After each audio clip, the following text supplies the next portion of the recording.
In this episode, the controls for the LG, I have to say, are probably at the poor end, especially the version I had. It was one of those installations where anything that could go wrong did. This is a little sample of the material. I never really thought I would be that far below what the designs were coming out at, so quite phenomenal really. It just depends how many hours you want to spend wading through it. Made all the right decisions, but perhaps in the wrong order.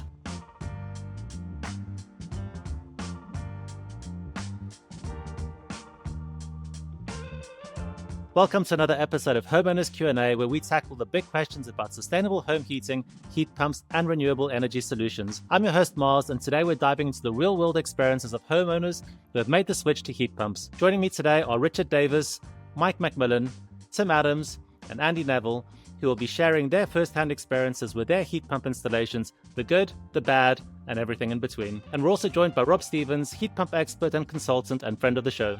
Welcome, everybody. But before we get stuck in, we'd like to say a huge thank you to today's sponsor, Good Energy. Good Energy is the ideal choice for making your whole home greener. As well as providing renewable energy tariffs, their expert team install bespoke heat pump, solar panel, and battery storage solutions that integrate seamlessly to save you money and carbon. Here are just a few reasons to choose Good Energy for your next upgrade. Good Energy is the only B Corp home energy supplier in the UK, providing genuinely renewable power from over 2,500 renewable generators. Rated 5 stars on Trustpilot and Which, you'll get a great customer experience, and Good Energy only installs premium hardware that's built to last and that's backed by long-term warranties. And there are no third parties, just directly employed, highly qualified and accredited teams that treat your home with respect. Find out more at goodenergy.co.uk.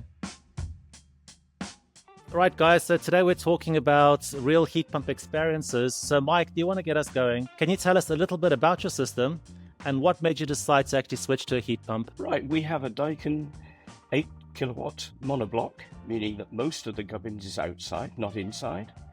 Because we haven't got room for a tank, hot water tank, we've got a Thermino box in the airing cupboard, so that the Sunamp Thermino gives off a little bit of heat, which is used to warm the airing cupboard, and we've instantly got hot water, rather like you would with a combi boiler. So during the summer, the heat pump can go to sleep. We're very pleased with its performance, and between the two units, we've gone all electric and no gas in the house at all. And what made you make the switch to a heat pump? I think it was a case of wanting to be green, wanting to go for a more efficient system, and the fact that the old gas boiler was beginning to say, "Oi, I'm not feeling too well." What about you, Tim? Yep, so we've got an LG Therma V, Therma 5, 16 kilowatt, also monoblock, so everything outside. I suppose our oil boiler was coming towards end of life, didn't want to wait for it to actually break down. It was changed in 2020, which was a time when the RHI grant was still going, which actually was much more generous than the current system. You had to pay all the money up front. It really means that we're getting virtually the whole cost back over the 7 years. So in cost terms, it was much more generous. But cost savings was probably the main objective. Same question to you, Andy. So we've installed a Stiebel Eltron 15 kilowatt monoblock. It's 13 meters from the property. That's because of our situation or restrictions with installation. We've installed it. You can see the walls behind me. We're in an old stone Cornish cottage. We have replaced an old oil-fired Rayburn, which was on 24/7, 365 days a year, and a coal fire, so a coal and log burner. So we still have the log burner. We still use it very occasionally, but it's not required for heat. We've reduced all of our fossil fuel burning, apart from LPG for the hob. Richard? So I guess I feel like I need to give you a little bit of extra context for ours. We took a 1960s A-frame that we moved into in 2022. So you imagine the chalet type property that there's hundreds of thousands of them around. I work in construction. We're doing a lot of passive house type construction these days, so it felt that it was the right thing to try and renovate the property to those standards. Went full on, we've shrink wrapped it, we've got mechanical ventilation, heat recovery, and it was quite obvious that air source heat pump needed to be the the heating solution with underfloor heating throughout. That journey will come. We're expecting, or my plan is to finish the work by April of this year, which would be 3 years since we took occupation of the house. So it's been a big project with the whole sort of sustainability bit driving behind it. So that's the reason we've done it. When you go to the likes of Good Energy, there's a retail, and I guess you guys would have done a similar thing. It would have been a retail exchange where they've come and just provided the service and done a design and come and sort of replace whatever you had there. For us, it was right from scratch. They had to be part of my design. They had to work with us in terms of you would do it on an all building site, as opposed to just coming in as a bespoke piece of work. And that for me has worked really well. I had sort of alternative prices out there for your average plumber or your sustainable plumber to come in and do it, and we actually worked, I think, a better solution with Good Energy. So we've got a Medea monoblock, 12 kilowatt, sitting out there and we made space in a plant room to make the tank and everything work, and we've loved it. And we'll get on to how much it's costing, I'm sure, but I've got a year's worth of data now that sort of indicate that we've got a really good solution. So in terms of tweaks, Mike, so from the time that the actual installers left your property, that first winter, how much did you actually have to tweak on your system to try and get it work better? Or was it just perfect straight out the box? No, it wasn't perfect straight out of the box. It was one of those installations where anything that could go wrong did. And a lot of it was down to supply. There wasn't the radiators available.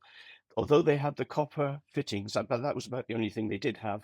They didn't have the various brackets. They didn't have the heat pump. They didn't have the mountings for the heat pump. Eventually, everything came in during the second week. I mean, we should have had a 4 or 5 day installation, but it spread over 3 weeks. We started end of January and finished on the 19th of February. During that time, we had people coming in most days, but 1 or 2 days, because supplies hadn't arrived, it was a blank day. So we sat there just waiting. When they did finally put in the last bits, commissioning time would have been 6:30 in the evening. So we made it a very quick one, made sure everything was working, and off they went. And I sat to and started doing a little bit of prior balancing so that we've got heat without extremes. I then spent several days doing the balancing and tweaking this, tweaking that, and playing around with the heat curve and using weather compensation throughout. I enjoyed the tweaking. It shouldn't have been necessary. It should be that the commissioning takes care of all that. But because of the time factor, I thought I'll get them out the door and do it myself. So Mike raises some interesting points there, Rob. So, when a homeowner is put in this kind of situation, why should installers be a little bit more active, A, in terms of making sure they've got all the parts before an installation, and then, not leaving the homeowner to try and figure out weather compensation curves by themselves? It's a difficult one because ultimately, as an industry, there are times when things are unavailable, when there, certain rads or certain parts. But as part of a whole project, kind of top-down planning approach, we would, make sure that the homeowner is advised that there could be an issue with supply, or certain bits. And in terms of the commissioning, I mean, generally commissioning for a single fan, like a single unit rather than a cascade, would be at least a full day, and that's to make sure that the settings are correct, that the system is balanced, that there's some electrical testing to make sure that the components are responding as should, so make sure that everything's live when it should be and not, and vice versa. So that should be a kind of full day thing, and at the close of that day there would generally be a handover, with a retrofit project, as most of you have described. That would be handing over to the homeowner, making sure that they're completely okay with using the system. There will almost inevitably, with any sort of system, no matter how well commissioned, no matter how well it's installed, there will be little tweaks that need to be made, because that is just part of getting a heat pump system working as efficiently as possible. But ultimately, on the last day of the commissioning, the homeowner should be left with a system that is fully set up and ready to go, and advised on the fact that there will be little tweaks, and you might have to pop back and might have to chat over the phone and talk you through how to to change a couple of settings. I mean, I've worked on projects before where there's been homeowners who are really, really savvy. They're ex plumbing and heating engineers, and they've said, look, are you okay with me kind of getting it running and having to go with it myself? And it's like, yeah, no problem, but we still need to come back and do the commissioning. It's got to be done properly, because that ultimately can make a big difference on whether or not the system functions effectively or not. Tim, what about you? What were your teething issues like? Quite mixed, actually. One of the interesting things for us was it was installed in August, which, of course, in terms of commissioning, actually brings into question some different aspects. And I have to say, I don't think really we did any serious commissioning looking back. The physical install went extremely well, I would say. Couple of minor details. They had to take the bathroom door off to get the tank in, which was absolutely fine. Big mistake, as it turned out, which I only knew about later, was that the controller was put in the warm bathroom. For an LG, the controller is part of the weather compensation in an ideal world. It doesn't have to be used that way, but it's best used that way. And that, I have to say, that I think that was a poor mistake. We only replaced one radiator, so the physical aspects actually were kind of fine. Commissioning, I would say, was, looking back, almost nil. I mean, they said, well, there it is. It's here you are, off you go. And it was left on fixed temperatures. And we operated with fixed temperatures for probably 2 years because we just didn't know any differently. It was only Ukraine crisis that really helped push us into it, I think. And then we moved to weather compensation. Of course, that's been a fascinating topic all on its own, which probably we'll talk about slightly more. But and obviously that was the key tweak that we made subsequently. But in the early stage, actually very small changes, and it did kind of work fine, albeit at fixed temperatures and at high cost. And a lot of people do get the heat pumps installed in the summer. It's a logical time to do that. And obviously, it's a very different ambient temperature outside to that. So did you actually adjust and actually switch over to the weather compensation yourself, Tim? Yes, completely. So I asked, once I understood there was such a thing as weather compensation, I asked my installer about it. They said, oh, no, we never use that. It only creates callbacks. It causes all our customers then call us back because it's all too cool. Instead of saying, actually, you need to educate your customers. I had to be educated, but I educated myself. And so actually, my installer was, I have to say, no help at all on that front. Yeah, just a comment about the being called back. So I've recently found out a bit of information about gas boilers and weather compensation, and the fact that you can fit weather compensation packages to a gas boiler, but very few are actually fitted in practice. Which is a travesty, really. And what I understand is that the industry is concerned about that, or installers are concerned about that, because of the thing you mentioned, Tim, about the risk of being called back, because essentially the homeowner has not been educated about what weather compensation is and how it works, regardless of boiler type. Richard, in terms of any tweaks that you guys had to do, was there anything extensive? Was it all quite seamless? I'd say it was, again, seamless. Again, slightly different because they came and installed during our construction, so we didn't actually commission that install. They just fired the pump up to make sure it would work, and then they came back and commissioned once we'd sort of finished, got doors and windows and other bits and pieces together. And then I would say the same thing, is that they virtually switched it on, did the commissioning and balancing from their side, and we've not had to go back. I would concur, though, with what I've done with Good Energy is I've now reviewed a year on, because we'd had a year of data to work with just to look at how it was performing. And I now understood about weather compensation, and so I needed to tease that out of them, but it becomes a bit of a revelation. And then for me, the tweaking was done online. We just went through a call. We talked about the performance of our system has meant that they think we're using more in proportion on our hot water than we are the heating. We flatline the heating pretty well. We've got thermostat in every room. We pretty well run it at 17 degrees with throughout, with one room slightly warmer, slightly cooler at night, only by a degree. So it's a pretty well flatline profile. They looked at it, determined that we were actually on the wrong. Somehow it had been commissioned on the wrong weather profile. That was one tweak, which they just did in the software. And then we tweaked our tank temperature down. So our tank is running at 45 now, which again they did online. I've got to run another 6 months. Well, you've got to run it for a whole year, haven't you, really, to get a full picture of what your data's doing. But I was really impressed. When you look at the screen that they've got with the data that sits on their dashboard, quite incredible. Again, I start to think about a future where they've got AI, isn't it? There's that what we get into where they're doing the optimization using AI over the top of that software. For me, seamless, really good, right from start to finish, pretty well. Yeah. And Andy, what about your system? Did you have any tweaks that you had to actually implement? The installation went really well. It was installed in a week.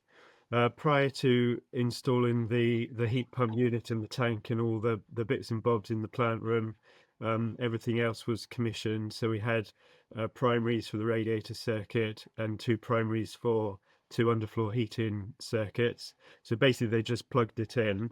And then they came, so that was the whole week really. And then they came back on the Monday and performed, I'd say, commissioning process, and then handed over to me. That was quite, I say, a light process, and I would concur with what seems to be suggested here, in that you really need a year's worth of data to properly understand what's going on. We were set up with weather compensation with a heating curve of 0.6, so we've tweaked that down to 0.5.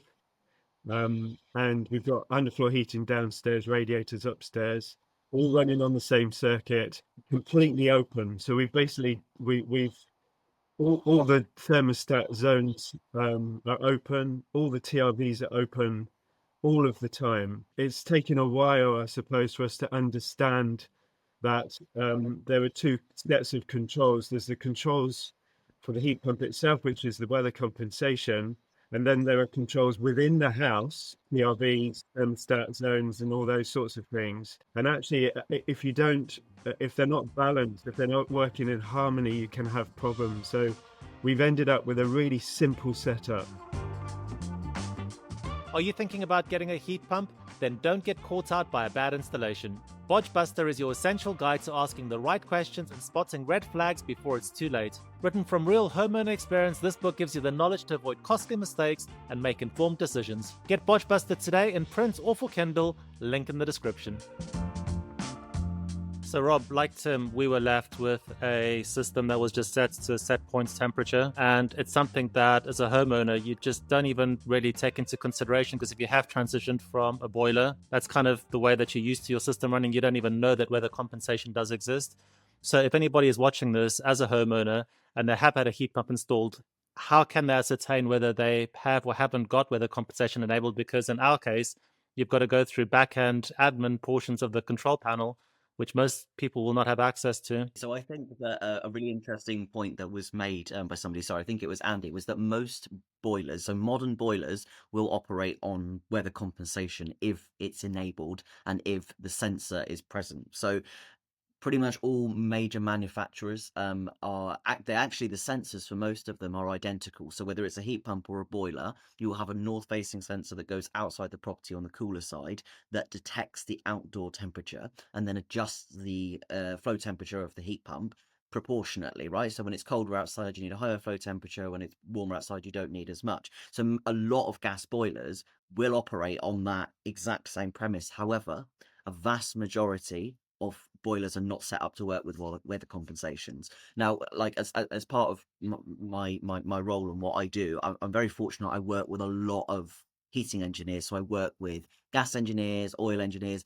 The average age of a gas and oil engineer is over 50. So, you know, with the deepest respect, you find that these guys are very good at what they do. They've been doing it for a long time, and there's been this jump in, like, you know, in kind of technology where the courses and the training and the exposure they had to those type of things, it just hasn't quite caught up. So and logically, and it makes complete sense, boilers traditionally, any sort of boiler, you know, it was, you turn it on, it operates, you turn it off, it doesn't operate. It's that simple. It's on, off, it's fixed flow temperature. When heat pumps are being installed and when they're being set up, the easiest way to set it up is to just do it on a fixed flow temperature. So as part of a what we call a pre-commissioning process, so very much like Richard would have had when, you know, it's a building site or it's a gut and refurb and there's nobody living in the house, a very common thing to do will be to fire the heat pump up and just test that it's actually running and check that, you know, everything's getting flow and check the electrical connections, and do that as part of like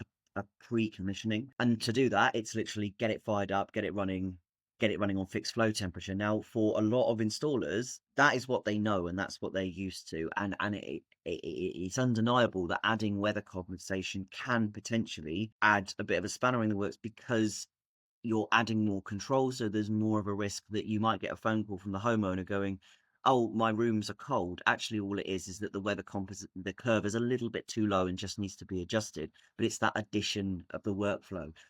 I don't want to come all across and make it sound like, well, heating engineers can't be bothered, because, they are some of the most hardworking people that I know, vast majority of them. So that's not the case at all. It's just that, and this is a wider problem, I think, that the training and the understanding on heat pumps has maybe not quite caught up with the amount of installers that are needed to then fit these systems. So what's quite interesting is that everybody on this panel has actually got a different heat pump brand.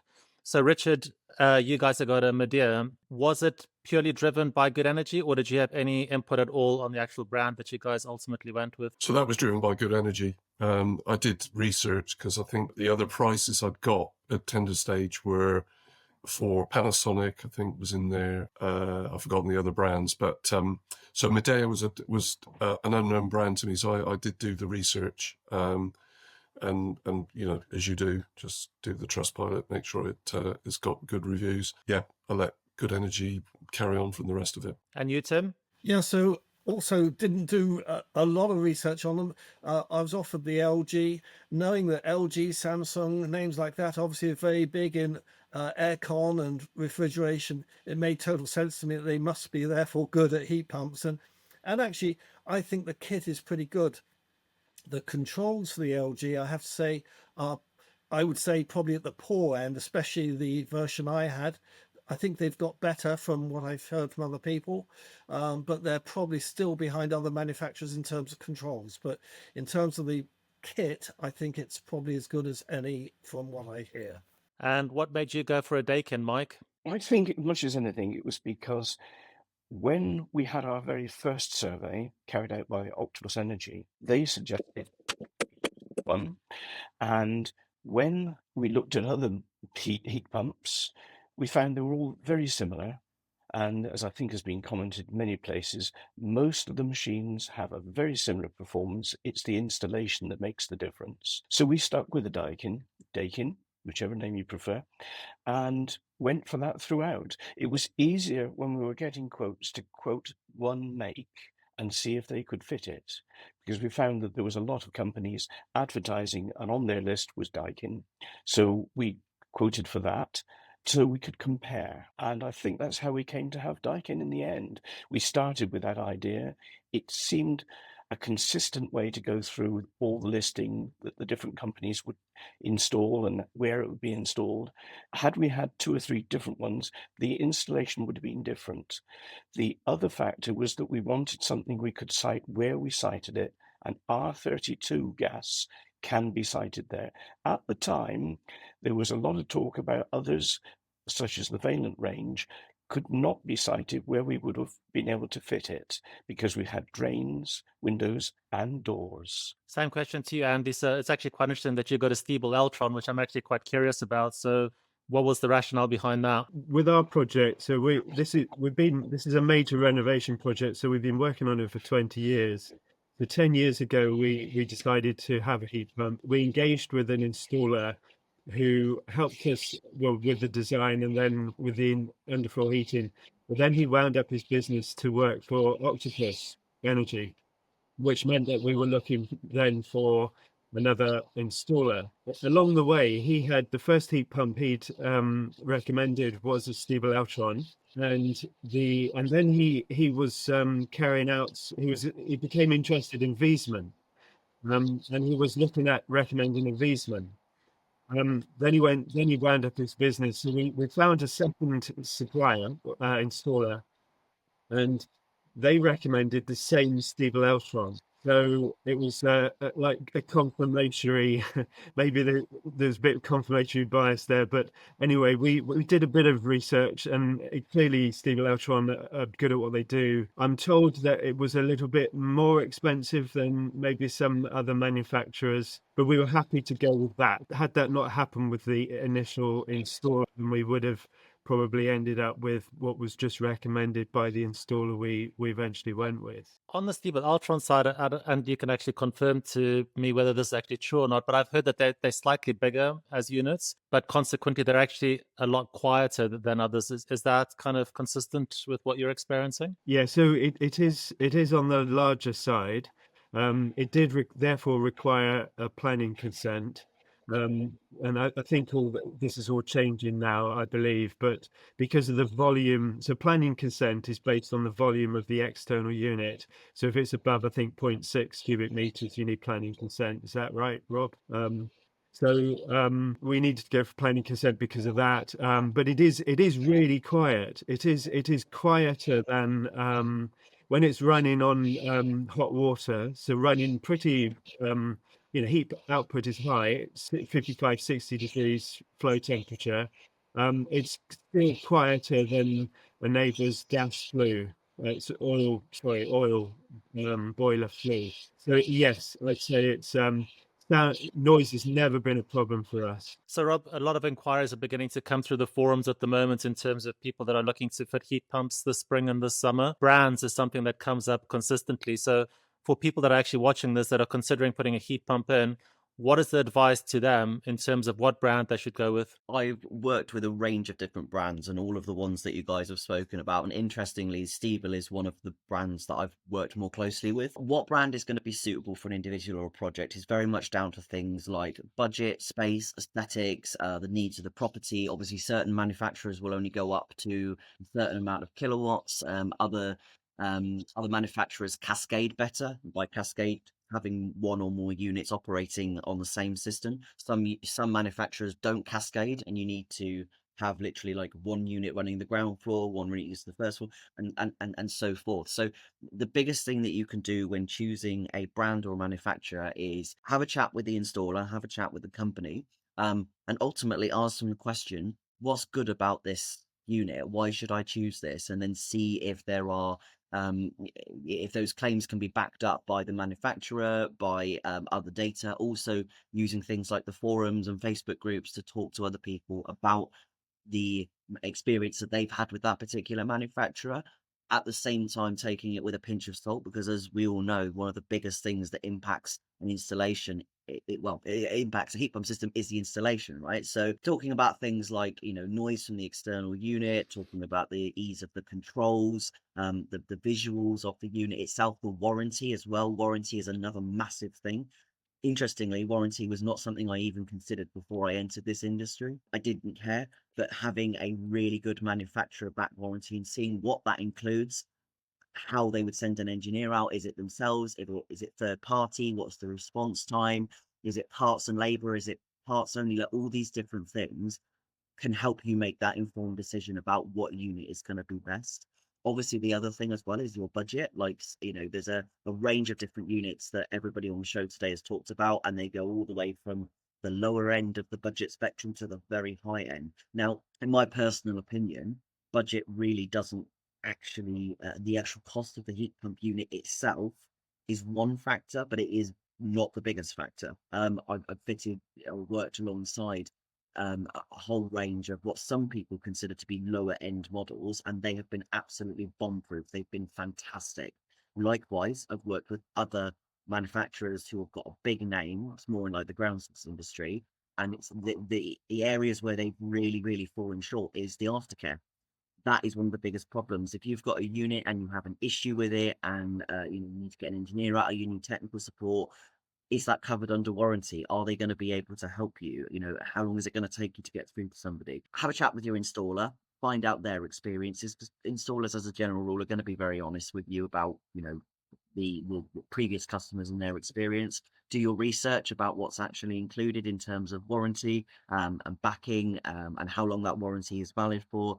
And then also have a little research about other people's experiences of those units and try and get a range of experience rather than the first review that says, I had a terrible experience with X, and then go, oh, I don't want that. And then actually it turns out because my installer fitted the flow and return the wrong way around, or something like that. So get a range, you do a lot of research. It's a major purchase, treat it like buying a car, and put the same amount of research into that process is my advice.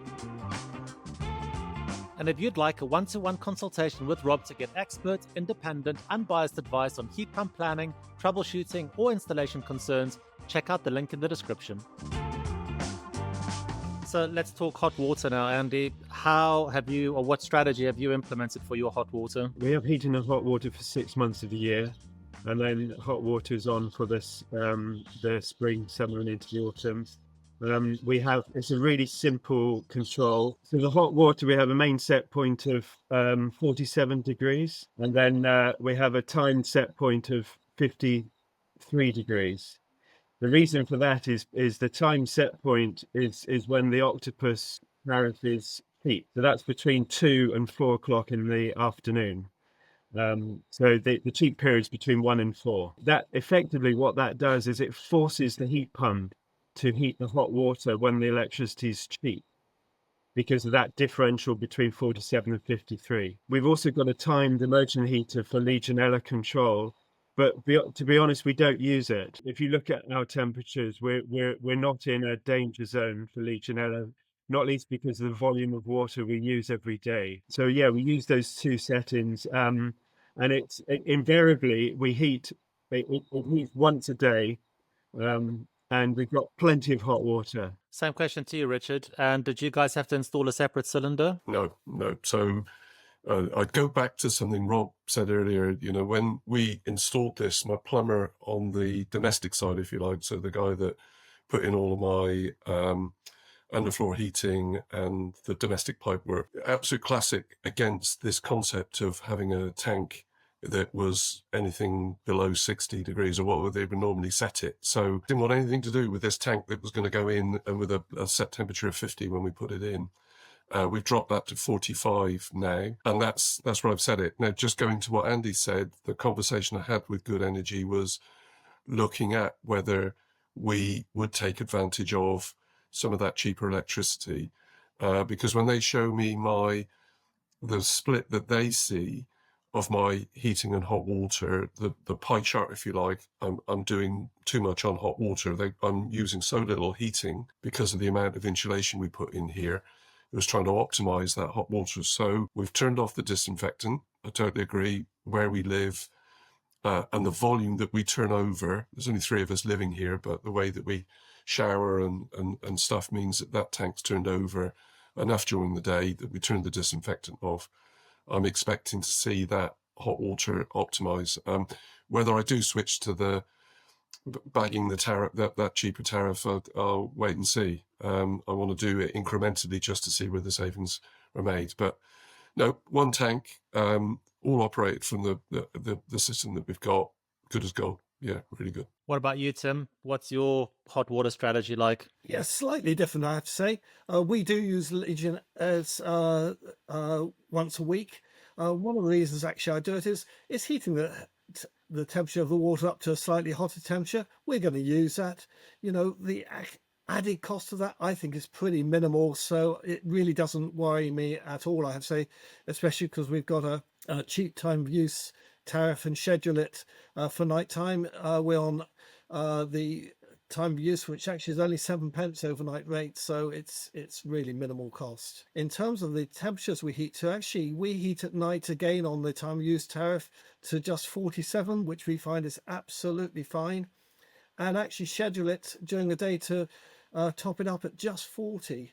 And honestly, at that level, 40 degrees, we still have to add a little bit of cold water if you're for a sink or even for a shower. It's absolutely fine. We never run out. One of the small things which actually is good on the LG controls is it's actually very easy to do a boost function on the hot water if that's needed.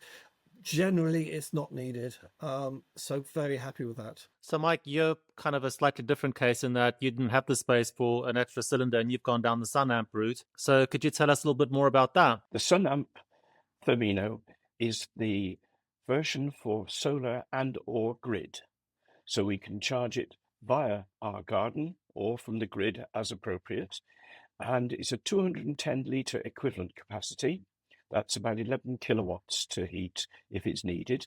But we use about 3.5 to 4.5 kilowatts a day, summer to winter. And we've never run out on that. We used to have a 99 litre cylinder when we had the gas boiler, and that coped with our needs. We shower daily, and that was sufficient. But when they came along with a 210 litre tank, there was nowhere we could fit it. There was talk about putting it in the loft as a possibility, but many companies are not too keen on that if they've got to start messing about with the hatch. And the hatch was too small to put a tank through, so we thought, let's go down the Thermina route. It's worked for us for 2 years very effectively, and there is no Legionella cycle problems, and we're very happy with it. We're actually starting to get a lot more queries from people that live in built-up areas in places like London, Manchester, that just don't have the space in their properties to put a cylinder in. So apart from Sunamp, are there any other kind of technologies that you can actually use if you are going to go down the heat pump route to take care of your hot water? Definitely. So I'll talk first of all about the Sunamp, if that's okay, just to give you an intro. So I went and got this from my kitchen because I wanted to show this to you guys. I was really lucky a while ago. I got to meet with Sunamp, and I wanted to just explain kind of to visually show our homeowners about the technology. Like, I'm not associated with them anyway, but I am a bit of a nerd. You're not getting paid for this. No, I'm not, honestly. I just thought that this was really, really cool to understand how there is this option for if you are stuck on space. I'm not going to lie and say that they're a cheap option, because they're not. They're not extortionately expensive, but they are more expensive than a standard domestic hot water cylinder, and they are really, really heavy. Really heavy. So like I said, that's just two things to bear in mind if you are going to have one of these. It's a thermal battery, essentially, is what it's called. So if you're a little bit tight on space in your property, as Mike very well explained there, one option is to have a thermal battery. It's essentially a form of salt, right? So this is a little sample of the material that is inside. Now, this is actually in the middle of a phase change kind of thing. So what happens with the Sunamp is essentially it's providing you with instantaneous hot water. So this compound essentially that's in here, when it is heated up, it will turn into a liquid.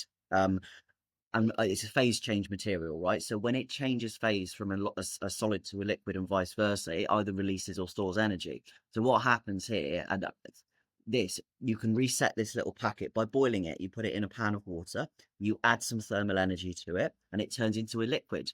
And then when you want to use it, there's a little bit of metal in here, which you can't really see. There's a little bit of metal in there. You snap that, and that basically triggers the phase change. So think of it like a current. It makes it start turning into a solid, and as it turns into a solid, and it's kind of in the middle here now, it then releases that energy, which gives you that instantaneous hot water. So it will heat up the medium, this salty stuff that's in here, which then is transferred to cold water, which it never touches. It's a heat exchanger, goes through, heats that water up, and that hot water is then delivered into your house. Brilliant piece of technology, blew my mind. So that's just a little bit more of an explainer about how that works. There are a few different options for space saving. The obvious one is to go to a smaller cylinder and have something like an immersion heater that you can flick on to top it up, which is not ideal. It is going to impact your running costs. You can oversize the heat pump slightly. So it means that the heat pump, the way up proportion of hot water to heating, it's going to run a little bit more in hot water. But you've got that additional capacity to give it that boost when you need it. Because you can set up a heat pump to do hot water only. I've done it for commercial businesses before, so there is that option. The other option is to go for what is referred to as a tank-on-tank system. So tank-on-tank will have an integrated cylinder, and it's generally like a slimline cylinder with a buffer tank or volumizer, so another tank on the bottom of it, which saves you having to have that additional bit of kit in the plant room. The other option is something a lot of manufacturers will do, a slimline cylinder. So it's a taller cylinder generally that allows it to go in a smaller space. Or finally, you could go for a pre-plumbed cylinder, which is where the cylinder is delivered with like the controller, generally some pumps, a three-way valve, and a few different bits that can just be slotted in. The only thing to be aware of, and that's something that your installer really should look at for you, is that not all systems, depending on how the heating and hot water and etc. is set up, are suitable for use with a pre-plumbed cylinder, or if they are, then it might need to be amended slightly. So that's a few different options for space saving. Are you new to heat pumps and feeding lost? Then From Zero to Heat Pump Hero helps you understand, operate, and optimize your system. No jargon, just simple practical advice from one homeowner to another. Take control of your heating and save energy. Get your copy now. Link in the description. So Andy, have you got any additional monitoring set up on your system? Do you monitor your SCOP? And what are your running costs compared to your previous boiler? We're not on Energy Monitor or anything like that, but Stiebel Eltron provide a really good interface in terms of access to controls, and also you can look at SCOP over a period of time. You can basically graph anything, so that provides a whole wealth of data. So it just depends how many hours you want to spend wading through it. We have internal controls. So we have thermostats, I think 4 thermostats. So we can, when you walk past them, you can see what they're saying.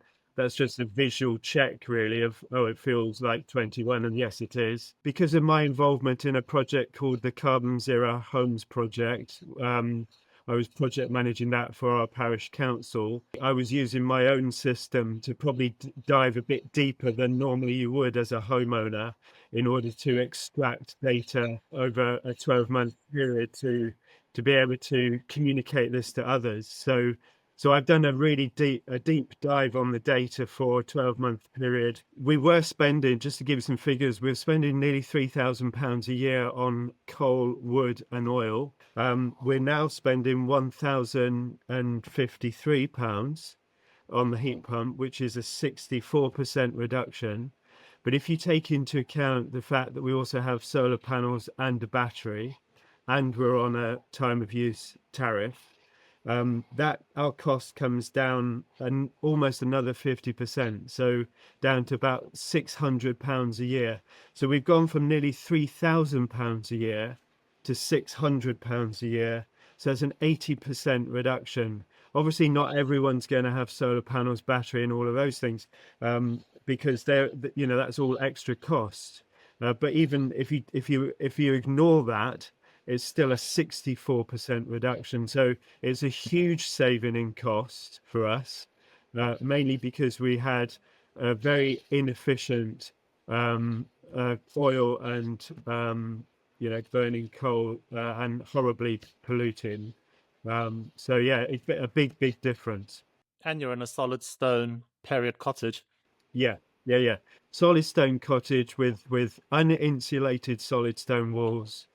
We haven't needed to insulate the walls. We also have a 1970s extension, which is a standard 50mm unfilled cavity, and we haven't insulated that either, and we haven't needed to. The main reason for not doing it is because of our aspect and the fact that in Cornwall you get a lot of horizontal driven rain. So we were worried about whether insulating the cavity might introduce damp related problems, so we just decided we just didn't need to do it. So for heat loss reasons we didn't need to do it, so we didn't bother. What about you, Richard? So do you have any monitoring, and what are your running costs like? I get my detail data from the engagement I've got with Good Energy, which was really good. We run 2 electric cars. I don't have solar. The other bit I've needed to sort of understand, and it was a big decision for us, was to go mechanical ventilation heat recovery. I think it's a factor that allows us to run the house at a lower temperature and be comfortable. So if I break all of that out, the figure that we were for that first year looks around £600 just for my heating and hot water. And again, I had nothing to compare that to other than I've got effectively 2 designs. So I had to do a SAP calculation. So if you sort of understand that as part of your building regulations application, you have to do this sort of energy calculation that goes with it. From the sums that I did this morning, we're a 30% of what that SAP calculation came out to. And then Good Energy did their design. We're roughly a fifth of what Good Energy designs the consumption would be at. So massively below what the prediction was for the property. A lot of that will come down to the amount of insulation we put in. So we sort of fabric first was the approach, and put insulation to every nook and cranny and lined the walls. We've lost. I don't think we feel it. There was most probably 50 mil on the external walls that we've lost internally, where we've lined those walls. I was quite astounded by where the numbers have come out. And I guess the other figure to give you is that we're is a 125 square meter property, so it's not big. But I never really thought I would be that far below what the designs were coming out at. So quite phenomenal, really. Same question to you, Mike. We have an EPC of B. It's a 1930s house, 97 square meters, mainly double glazing, though we've ordered some triple glazing now, and loft insulated, walls insulated, underfloor insulated. Our heat loss is approximately 6.5 kilowatts, and before all the work was done, we were on a supply with E.ON, who made messes of their bills, but I calculated out and found that our winter time, late December to beginning of March, was 5,700 and whatever kilowatts, and now that's dropped to just over 2,500. I've allowed for the fact that we've now got solar, but we've halved the number of units that we use. We haven't halved the cost, of course. We're all electric, and we were gas and electricity before. But I think the important thing is the consumption itself. So half the consumption, we've certainly dropped the carbon. Amazing.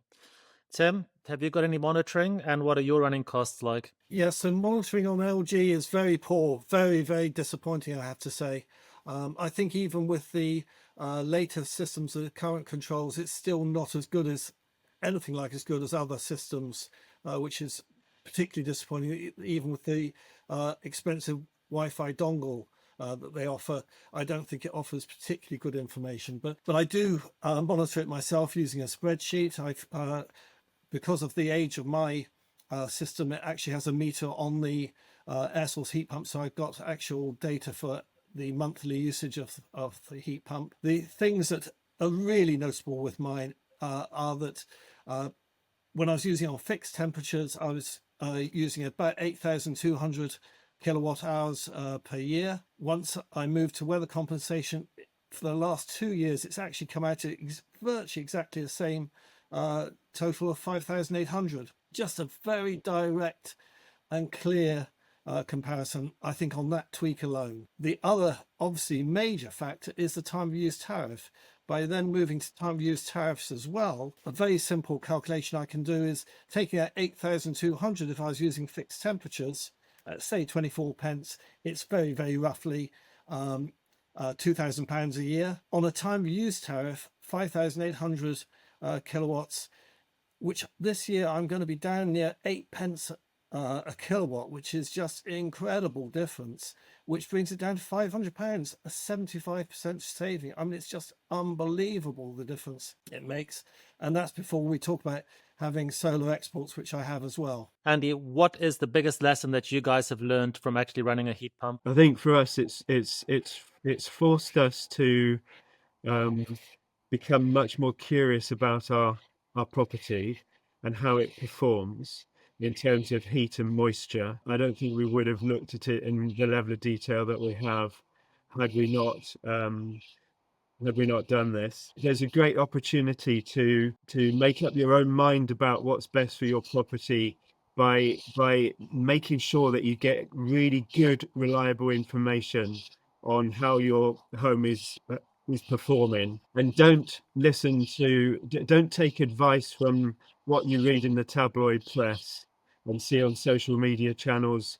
There's plenty of really bad information out there, and that was a huge lesson that we learned with our own project in the parish, is that you really need a good installer, and even prior to that, a good energy advisor to come in and give you some reliable information about your own property, which is unique to you, and use that to make your own decisions about what you want to do. Same question to you, Richard. What's the biggest thing that you've learned? I think for me, it's everything that we expected. So I think the lesson learned was we made all the right choices. I think for particularly what I'd like to do in this space, I joined a bit like Andy really through the parish. I live in Bath and North East Somerset, so we've got a thing Green Up in Homes, and there's also Bath and West Community Energy, and trying to do work with them to get to scalable solutions for renovations. So be able to look at a property and say, these are the set of things you need to look at as good advice around how to make it work for you. We've done all the bells and whistles here. We did the fabric. How does that work as a solution for a Victorian house in a terrace versus, a similar, I'd like to be able to get this to a scalable version and give people advice, because that's what's frightening a lot of, isn't it? It's the bigger radiators, or I've got to go and stick loads of insulation in it. How do we get the right balance? I would also just add the mechanical ventilation was a big ticket here. I've got flat roofs, so you imagine the design we've got. It's got a flat roof extension. The dormers have got flat roofs. I didn't want to put solar panels on.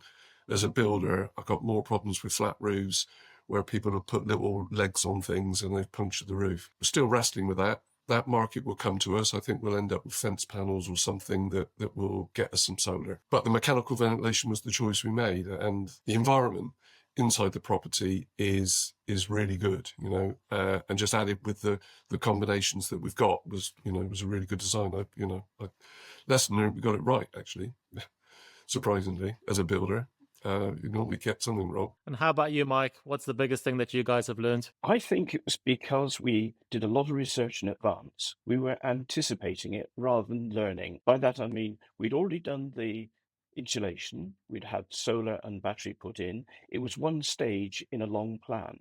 We involved 20 installing companies, of which many didn't reply, but we got the information from them.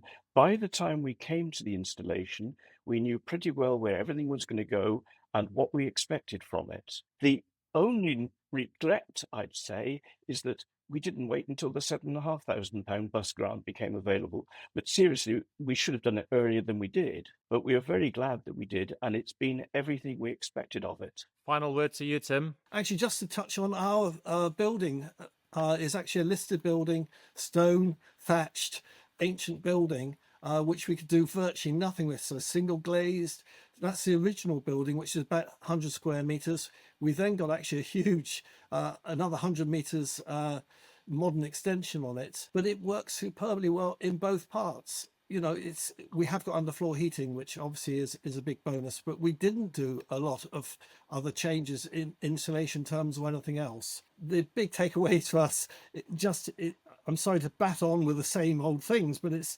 the weather compensation and time of use tariffs. Those two things alone just make so much difference. Obviously, in terms of the heat pump itself, I would mention right sizing, I think is something we haven't touched on, but it's important actually in general. I know Rob touched on circumstances where you might want to oversize, but in general I think oversizing is a bad thing. I think people would agree, because it leads to cycling and inefficiencies in the way the boiler will work. Very much happy with the decisions we made.